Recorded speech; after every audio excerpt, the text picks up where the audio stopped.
یتیم کا اکرام نہ کرنا نہایت محرومیت ہے، نہایت محرومیت ہے، کیونکہ اللہ نے فرمایا بل لا تکرمون الیتیم، تم لوگ یتیم کا اکرام نہیں کرتے۔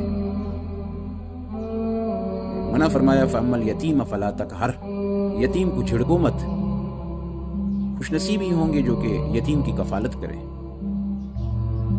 چونکہ ہمارے ہاں لوگوں کی عادت فقط سر پر ہاتھ رکھنے تک محدود رہ گئی ہے، حالانکہ بہترین نسخہ سخاوت کے حصول کا وہ فقط یتیم کی کفالت ہے۔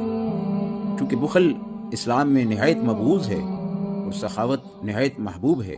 شیطان کے بقول کے میں نہیں ڈرتا بخیل سے، گو کہ بہت بڑا عابد ہو، عبادت کرنے والا ہو، وہ اپنے بخل کی بنا پہ ویسے بھی جہنم جائے گا، لیکن ڈرتا ہوں سخی سے کہ اس کی یہ صفت سخاوت چونکہ محبوب ترین عمل ہے اسلام میں اور اللہ کو بہت محبوب ہے، وہ اس کی برکت سے جنت چلا جائے گا۔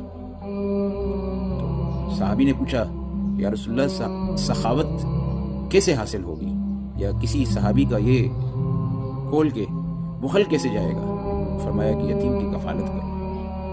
یتیم کی کفالت ایسی ہے کہ جس کی وجہ سے ایمان والے کو اس کی شان دوبارہ واپس مل جاتی ہے۔ اگر وہ اس شان سے محروم ہو، ایمان والے کی شان سخاوت ہے، اور نفاق بہت قریب ہے اس کے بخل، کنجوسی۔